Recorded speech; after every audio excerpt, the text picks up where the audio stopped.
ಹಂಪಿಯ ಇತಿಹಾಸ, ವೈಭವ ಮತ್ತು ಪತನ. ಹಂಪಿ ಕರ್ನಾಟಕದ ಬಳ್ಳಾರಿ ಜಿಲ್ಲೆಯಲ್ಲಿ ತುಂಗಭದ್ರಾ ನದಿಯ ತಟದಲ್ಲಿ ವಾಸ್ತವ್ಯ ಹೊಂದಿರುವ ಒಂದು ಐತಿಹಾಸಿಕ ನಗರ. ಇದು 14ನೇ ಶತಮಾನದಲ್ಲಿ ವಿಜಯನಗರ ಸಾಮ್ರಾಜ್ಯದ ರಾಜಧಾನಿಯಾಗಿತ್ತು. ಪ್ರಾಚೀನ ಕಾಲದಲ್ಲಿ ಹಂಪಿ ಕಿಷ್ಕಿಂಧ ಕ್ಷೇತ್ರವೆಂದು ಕರೆಯಲಾಗುತ್ತಿತ್ತು. ಇದಕ್ಕೆ ರಾಮಾಯಣದ ಸಂದರ್ಭದಲ್ಲಿಯೂ ಮಹತ್ವವಿದೆ.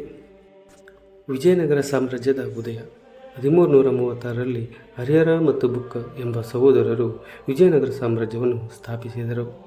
ಹಂಪಿಯೊಂದಿಗೆ ತುಂಗಭದ್ರಾ ನದಿ, ಹೇಮಕೂಟ ಪರ್ವತ ಮತ್ತು ಮಾತಂಗ ಪರ್ವತವು ಪೌರಾಣಿಕ ಹಾಗೂ ಭೌಗೋಳಿಕ ದೃಷ್ಟಿಯಿಂದ ಪ್ರಮುಖ ಸ್ಥಳಗಳಾಗಿವೆ. ವಿಜಯನಗರದ ಅರಸರ ಕಾಲದಲ್ಲಿ ಹಂಪಿಯು ಒಂದು ದೊಡ್ಡ ವ್ಯಾಪಾರ ಕೇಂದ್ರವಾಗಿತ್ತು. ಅಂತಾರಾಷ್ಟ್ರೀಯ ವ್ಯಾಪಾರಿಗಳು ಇಲ್ಲಿ ಬಂದು ವ್ಯಾಪಾರವನ್ನು ಮಾಡುತ್ತಿದ್ದರು. ಹಂಪಿಯ ವೈಭವ. ಕೃಷ್ಣದೇವರಾಯ ಈತನ ಕಾಲದಲ್ಲಿ ವಿಜಯನಗರ ಸಾಮ್ರಾಜ್ಯ ತನ್ನ ಶ್ರೇಷ್ಠಾವಸ್ಥೆಗೆ ತಲುಪಿತ್ತು. ಹಂಪಿಯಲ್ಲಿ ಅದ್ಭುತ ಮಂದಿರಗಳು, ರಾಜಮನೆ, ಜಲಾಶಯಗಳು, ಕಲಾತ್ಮಕ ಕೋಟೆಗಳು ನಿರ್ಮಿಸಲ್ಪಟ್ಟವು. ವಿಜಯನಗರದ ಸೈನ್ಯವು ಆ ಕಾಲದಲ್ಲಿ ಅತ್ಯಂತ ಶಕ್ತಿಶಾಲಿಯಾಗಿ ದಕ್ಷಿಣ ಭಾರತದಲ್ಲಿ ಮುಸ್ಲಿಂ ಆಕ್ರಮಣವನ್ನು ತಡೆಯಲು ಶಕ್ತವಾಗಿತ್ತು. ಹಂಪಿಯ ಪ್ರಮುಖ ಸ್ಮಾರಕಗಳು. ಅದರಲ್ಲಿ ವಿರೂಪಾಕ್ಷ ದೇವಾಲಯ. ಇದು ಹಂಪಿಯ ಪ್ರಾಚೀನ ದೇವಾಲಯಗಳಲ್ಲಿ ಪ್ರಮುಖವಾದದ್ದು. ಇದು ಶಿವನಿಗೆ ಸಮರ್ಪಿತವಾಗಿದ್ದು ಇಂದಿಗೂ ಇಲ್ಲಿ ಪೂಜೆ ನಡೆಯುತ್ತದೆ. ವಿಠಲ ದೇವಾಲಯ. ಇದು ಹಂಪಿಯ ಅತ್ಯಂತ ಪ್ರಸಿದ್ಧ ದೇವಾಲಯ. ಇಲ್ಲಿ ಇರುವ ಸಂಗೀತ ಸ್ಪರ್ಶಕ ರಥಸ್ತಂಭಗಳು ಸಂಗೀತನಾದ ಹೊರಹೊಮ್ಮಿಸುತ್ತದೆ. ಅಜರಾರಾಮ ದೇವಸ್ಥಾನ. ರಾಮಾಯಣದ ದೃಶ್ಯಗಳು ಈ ದೇವಸ್ಥಾನದ ಗೋಡೆಗಳ ಮೇಲೆ ಕೆತ್ತಲಾಗಿದೆ.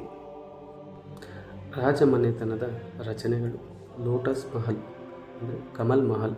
ಇದು ರಾಜಮನೆತನದ ಮಹಿಳೆಯರ ವಿಶ್ರಾಂತಿ ಮಂದಿರವಾಗಿತ್ತು. ಹತ್ತಿರದ 9 ಆವಳಿಗಳು. ರಾಜರು ಮತ್ತು ಸೈನಿಕರು ಕುದುರೆ ಮತ್ತು ಆನೆಗಳನ್ನು ಇಲ್ಲಿ ಇರಿಸುತ್ತಿದ್ದರು. ಕೋಟೆಗಳು. ಹಂಪಿಯಲ್ಲಿ ಹಲವು ಕೋಟೆಗಳಿದ್ದು ಶತ್ರು ಹಾನಿಯಿಂದ ರಕ್ಷಣೆಗೆ ಸಹಾಯ ಮಾಡುತ್ತಿತ್ತು. ಕಲ್ಲಿನ ಶಿಲ್ಪಕಲೆ ಮತ್ತು ಬಜಾರಗಳು. ಹಂಪಿಯ ಹಳೆಯ ಬಜಾರಗಳು ವ್ಯಾಪಾರ ಮತ್ತು ವಿನಿಮಯಕ್ಕೆ ಪ್ರಮುಖ ಕೇಂದ್ರವಾಗಿದ್ದವು. ಪ್ರವಾಸಿಗರು ಮತ್ತು ವ್ಯಾಪಾರಿಗಳು ಹತ್ತಿ, ಮುತ್ತು, ಆಭರಣ, ಮಸಾಲೆಗಳನ್ನು ಇಲ್ಲಿ ಖರೀದಿಸುತ್ತಿದ್ದರು. ಹಂಪಿಯ ಪತನ. 1565ರಲ್ಲಿ ತಾಳಿಕೋಟೆ ಯುದ್ಧದಲ್ಲಿ ದಕ್ಷಿಣ ಭಾರತದ ಮುಸ್ಲಿಂ ಸುಲ್ತಾನರು ವಿಜಯನಗರದ ವಿರುದ್ಧ ಯುದ್ಧ ಮಾಡಿದರು. ಈ ಯುದ್ಧದಲ್ಲಿ ವಿಜಯನಗರ ಸಾಮ್ರಾಜ್ಯ ತೀವ್ರ ನಷ್ಟ ಅನುಭವಿಸಿತು. ಹಂಪಿಯನ್ನು ಸುಲ್ತಾನರು ದಹಿಸಿ ಅದರ ವೈಭವ ಸಂಪೂರ್ಣವಾಗಿ ನಾಶ ಮಾಡಿದರು. ನಂತರ ಹಂಪಿ ನಿಧಾನವಾಗಿ ಒಣಗಿದ ಪಟ್ಟಣವಾಯಿತು. ಜನತೆ ಸ್ಥಳಾಂತರಗೊಂಡರು. ಹಂಪಿಯ ಮಹತ್ವ. ಧಾರ್ಮಿಕ, ಐತಿಹಾಸಿಕ ಹಾಗೂ ಶಿಲ್ಪಕಲೆಯ ಚಿಹ್ನೆ. ಹಂಪಿಯ ಪ್ರತಿಯೊಂದು ಶಿಲ್ಪವು ಅದ್ಭುತ ಕಲಾತ್ಮಕತೆ ಮತ್ತು ವೈಭವವನ್ನು ಪ್ರತಿಬಿಂಬಿಸುತ್ತದೆ. ರಾಜಕೀಯ ಮತ್ತು ಆರ್ಥಿಕ ಕೇಂದ್ರ. ವಿಜಯನಗರ ಸಾಮ್ರಾಜ್ಯದ ಆಡಳಿತ ಹಾಗೂ ವ್ಯಾಪಾರದ ಪ್ರಮುಖ ಕೇಂದ್ರವಾಗಿತ್ತು. ಪ್ರವಾಸೋದ್ಯಮ. ಹಂಪಿಯ ಐತಿಹಾಸಿಕ ಧ್ವಂಸಾವಶೇಷಗಳು ಪ್ರವಾಸಿಗರನ್ನು ಆಕರ್ಷಿಸುತ್ತದೆ. ಪ್ರಸ್ತುತ ದಿನದ ಹಂಪಿ. 1986ರಲ್ಲಿ ಯುನೆಸ್ಕೋ ವಿಶ್ವ ಪರಂಪರೆ ತಾಣವಾಗಿ ಘೋಷಿಸಲಾಯಿತು. ಪ್ರತಿ ವರ್ಷ ಹಂಪಿ ಉತ್ಸವವನ್ನು ಸರ್ಕಾರ ಆಯೋಜಿಸುತ್ತದೆ. ಇದು ಹಂಪಿಯ ಸಾಂಸ್ಕೃತಿಕ ವೈಭವವನ್ನು ಪ್ರತಿಬಿಂಬಿಸುತ್ತದೆ. ಪ್ರವಾಸಿಗರು ಇತ್ತೀಚೆಗೆ ಹೆಚ್ಚಾಗಿ ಭೇಟಿ ನೀಡುತ್ತಿದ್ದಾರೆ. ಇದು ಕರ್ನಾಟಕದ ಪ್ರಮುಖ ಪ್ರವಾಸ. ಹಂಪಿಯ ಮಹತ್ವ. ಧಾರ್ಮಿಕ, ಐತಿಹಾಸಿಕ ಹಾಗೂ ಶಿಲ್ಪಕಲೆಯ ಚಿಹ್ನೆ. ಹಂಪಿಯ ಪ್ರತಿಯೊಂದು ಶಿಲ್ಪವು ಅದ್ಭುತ ಕಲಾತ್ಮಕತೆ ಮತ್ತು ವೈಭವವನ್ನು ಪ್ರತಿಬಿಂಬಿಸುತ್ತದೆ. ರಾಜಕೀಯ ಮತ್ತು ಆರ್ಥಿಕ ಕೇಂದ್ರ.